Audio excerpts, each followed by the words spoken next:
You're listening to the Run Radio podcast series for business, featuring Michele Rickman Coaching. Welcome back to the Run Radio podcast series for business, featuring Michele Rickman Coaching. Welcome back. Thank you. It's good to be back. It's fun to be talking about all these ways to make ourselves more presentable, tap into what we're experts on, have more clients, hopefully, and then we're going to talk about solving the style puzzle and living in what is. Yeah. What's that mean? Well, those are kind of two separate things. Solving the style puzzle is really helping people figure out what their style is. Okay. Style is not the latest fashions. Yeah. Style is learning how to express who you are. Yeah.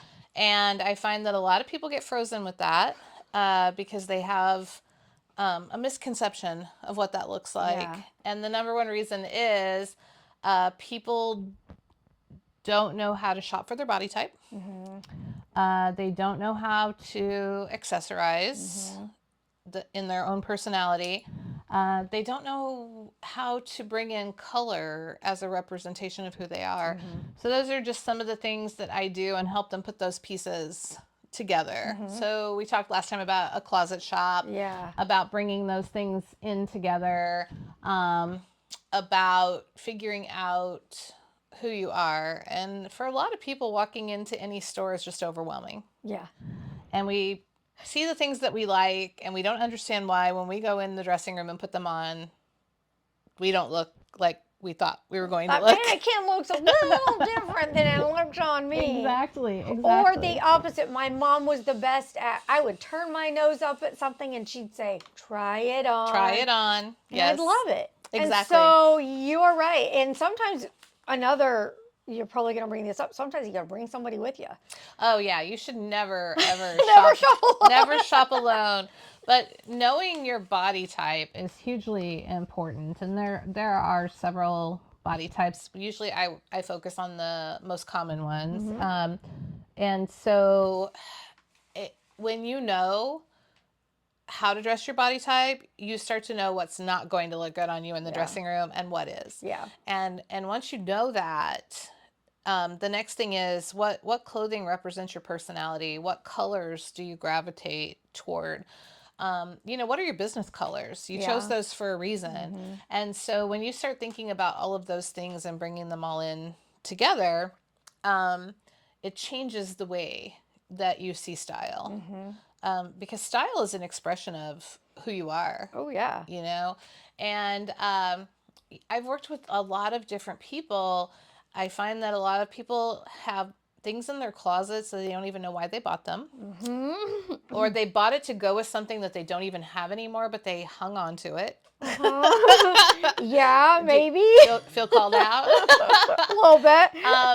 So we have to find who we are and not be afraid to let go of the stuff that isn't us. One of my first style clients, actually almost everything in her closet, because she hated to shop so much, had been given to her by her mom and her sisters. Wear this. Exactly. And I said, when you walk into your closet, is there anything in here that excites you? Oh. And Can you imagine getting dressed every morning and not liking what? Yeah. Ugh. Yeah. I had another client who it was so funny. She had such an obsession with Converse tennis shoes. She loved them so much. They were so comfortable for her. And she was a photographer. And I said, well, why don't you wear them? Like, make that a focus that regardless of what you have on, you figured out how to wear it with your Converse. And I made her so happy. She's like, now I get so excited to pick my outfit because she goes, I pick it based on which Converse I want to wear that day. And so, and I did this for guys too.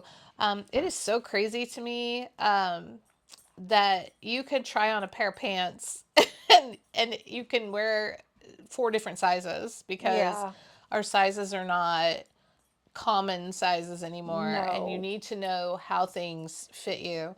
And when you can just walk into the store and know what style, what brand, what's going to look good on you, it's so much easier Yeah. than standing in a dressing room and trying on 400 items and being horribly defeated and disappointed when you walk out. So that's what solving the style puzzle is. I do that in as a class for people. I do it individually. And yeah, so that's kind of a wrap up of what that one is. What made you think that you could do that? Because I feel like sometimes I get in front of the mirror and pretty pleased, and other times I'm like, who put that on you? So yeah. So it's something that I think I've always been able to kind of do. Yeah. I was always the person that everybody wanted to go shopping with them. And then when I first started teaching, and I was teaching in a small school, and my students, you know, they were going to speech tournaments and debate tournaments, and they wanted to be comfortable but also dressed appropriately. Yeah. And so I started teaching them how to find the right things. And I was fortunate enough when I started working with Park Lane Jewelry that they actually had stylists who would come in and train us on things like that. Oh, so then I neat. started doing lots of research to help my clients with just accessorizing or color or things like that. And I started delving into that world of, oh, this is why I enjoy shopping more than somebody else, because I know that when I walk into the store, nope, that's not going to work. Nope, that's not going to work. Oh, but that is. Yeah. And there's a really good chance that I'm going to go put that on. And so when I started working with my coaching clients, doing style coaching was just a big part of that. And so that's what I started including on that. Very neat. Very cool. Okay, so we've got that puzzle solved. Now, living in what is. That sounds big. It is big. That is something that I just added to what I've been doing. And it is focusing on the positive, but in a different way than most abundance coaching teaches you. Yeah. I started really, you know, I've had a lot of life events happen, and I started thinking about, I had a lot of people asking me questions about how are you okay? How do you keep moving forward and doing this? How do you have the confidence to do that? And so I got that question enough that I started to think, wait a minute, is this not normal? Is this not something that everybody has? And so I started really focusing on the fact of, you know, I lost my husband of 30 years, and he was truly my partner, my best friend, all of those things that's supposed to happen. But I realized that something that got us through everything from our kids being diagnosed with cystic fibrosis to other happenings in our lives, that we would always stop to think about what we had. Instead of looking at what isn't or what we don't have, we would shift gears and focus on what is, what we do have. And I realized that even a lot of my clients struggle in their businesses or presenting their business because they don't realize what they have. It's what makes them struggle with their expertise and value. So I really sat down to look at that and realized that in my own life, when I get totally focused on most of the abundance coaching out there, the message to me was ignore the negative. Yeah. You can only focus on the positive. Yeah. Well, I think there are times in life, and I know you've experienced this. Yes. Sometimes things just suck. Yes. Yes. And there has to be a middle ground between just falling into that pit of what isn't, what you don't have, what you don't know, and only living in the positive and focusing on all the happy. So I realized that in my life, when I started focusing too much on the positive and not actually looking at the bumps in the road, the negatives, the things that had happened, I'd make the same mistakes again. Yeah. Or find myself right back there again. So I realized that what I do, and this actually resonated with me when my son Kyle and my daughter Sarah were a late diagnosis for cystic fibrosis. They were 14 and 12. And we went to the cystic fibrosis clinic, and I realized that their respiratory therapist put everything into perspective for them, because we saw lots of different parts of the CF team that day. And she walked in and looked at my kids, and she said, "Hi, I'm Natalie, and I'm going to be your respiratory therapist, and we are going to walk this path together. I'm going to teach you how to do all the things.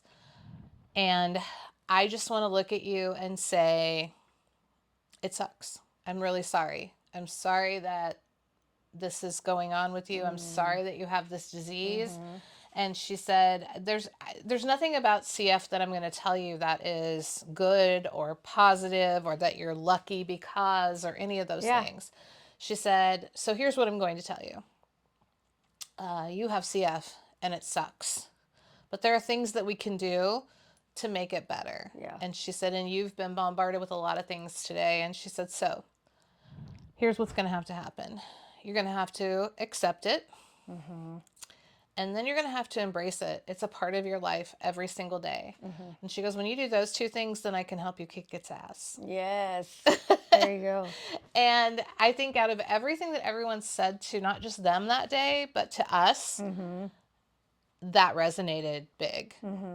You have to accept it. You have to embrace it, and then you can kick its ass. Yeah. And I think in the world of entrepreneurship, in that world of just existing, bad stuff happens. Yeah. And you have to look at it. You don't have to dwell in it, but you can learn from it. And what are you taking away from it moving forward? So I've constructed a program called Living in What Is, and I find that a lot of my clients are stuck. Sometimes we can't get the expertise and value out of them. Yeah. They feel like they have imposter syndrome, which is not, that's just a tag that, again, like we talked about brand before. Imposter syndrome is just something people put out there, and it gives a name to a feeling. But there's a reason why you're having that feeling. And so this program, we start out talking about what isn't. Maybe what something bad that's happened, what's a bump in the road that you've had, what do you feel like you don't have, what do you need, things like that. And once we acknowledge that, and it can be something huge, it can be something small. I am a domestic violence survivor. I had a horrible boyfriend for 3 years. And that affected a lot of my self-esteem and confidence. And I had to accept that. I had to look at the picture and say, okay, yeah, that happened. And what can I learn from that so it doesn't happen again? And all of those things affect our business and embracing our expertise and value. And people hear me say that over and over again. If I can just shout that from the rooftops, everybody has expertise and value. It doesn't even mean necessarily in a business, but maybe you have a hobby that you're good at. Maybe you're the person in your family that brings everybody together. Maybe you're the party planner for your friends. We all have expertise and value, and we need to embrace that. So by looking at the what isn't, we can then move into what is. What do you have? What can you do? What do you have access to? What do you want? What does it look like for you? What's your dream? What's your goal? We explore that before we even go into the what isn't and what is.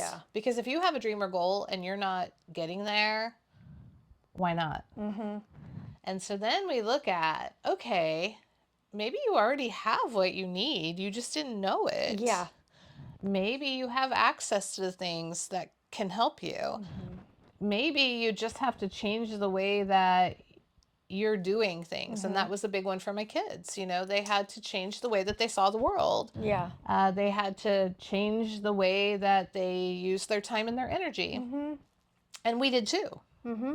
And the same with a business. And so you have to do those things. And once you have explored what isn't, you have begun living in what is, looking at things from what you do have, Yeah. then you can just walk that path into what can be.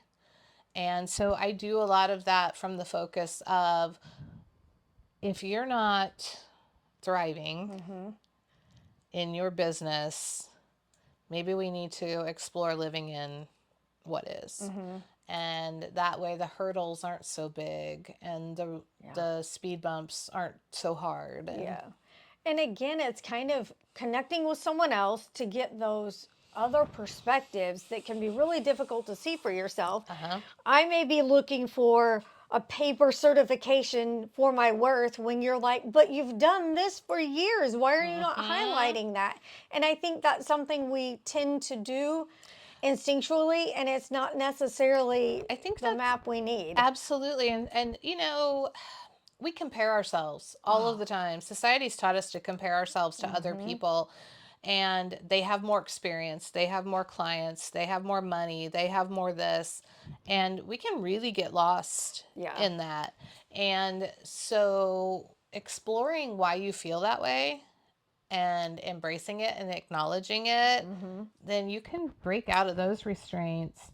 And what I find with most of my clients is when we start looking at what is, well, why do you need that certification when you already have this, this, and this? Yes. Or maybe you want more family time.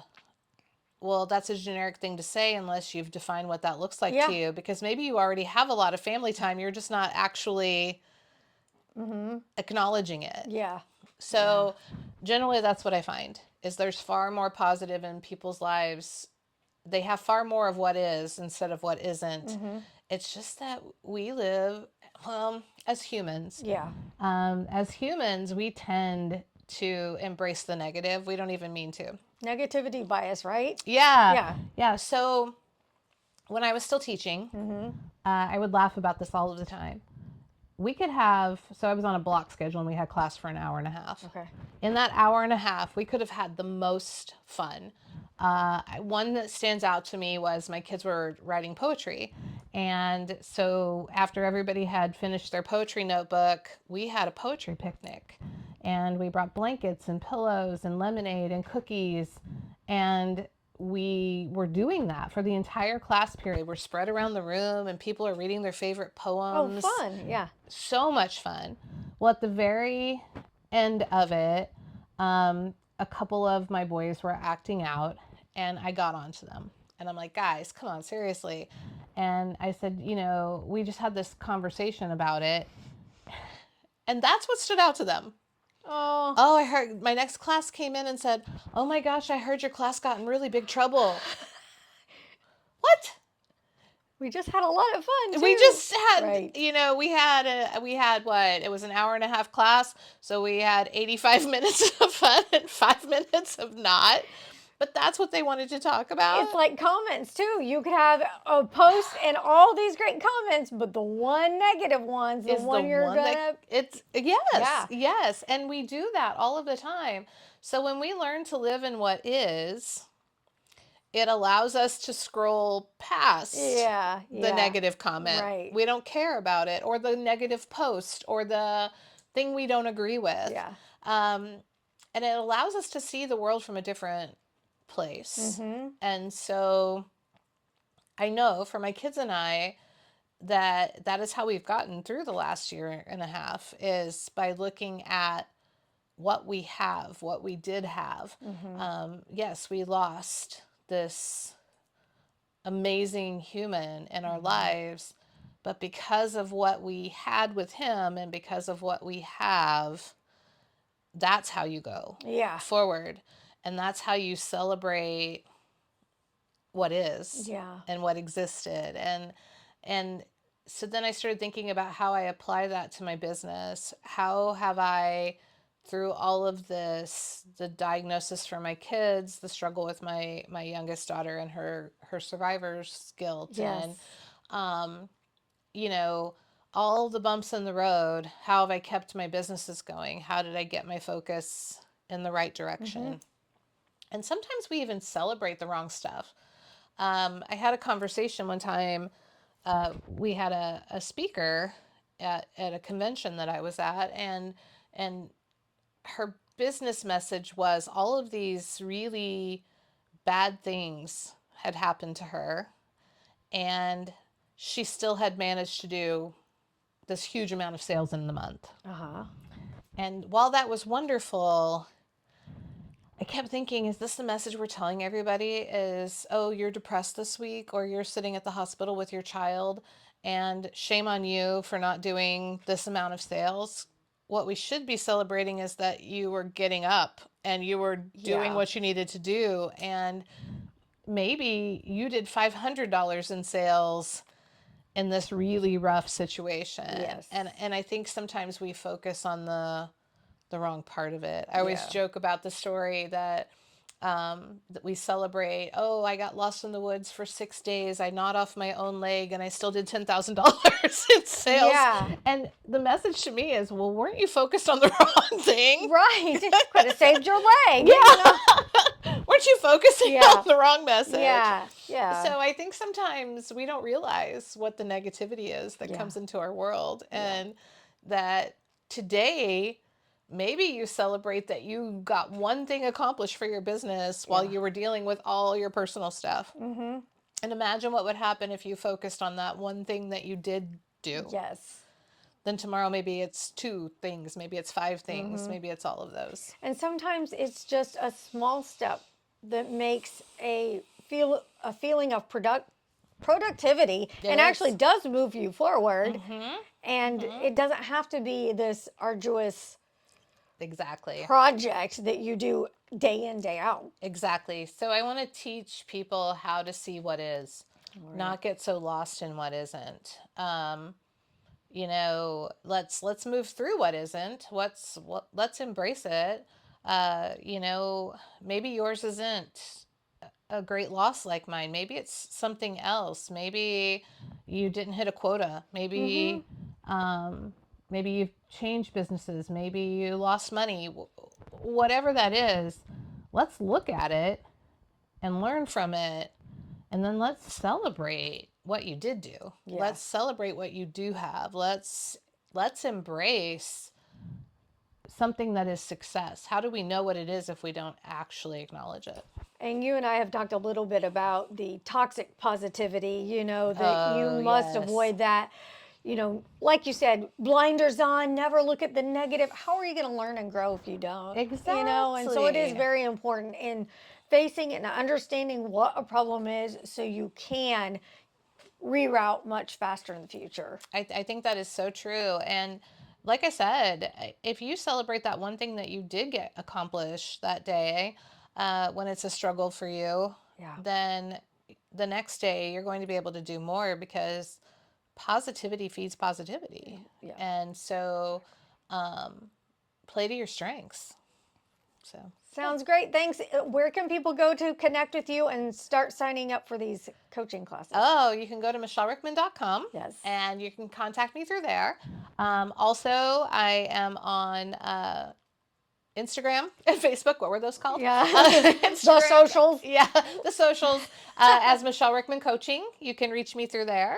My contact information is on my website, and I do free consultations. So let's see if I can help you. Love I it. want to do a free consult to see if I'm the person who can help you change things. And I think it will be a good connection. Do it. Thanks for joining us. Find out more at runradio.net anytime. Thanks for listening to the Run Radio Podcast for Business series featuring Michele Rickman Coaching. Learn more about Michele and her coaching at michellerickman.com.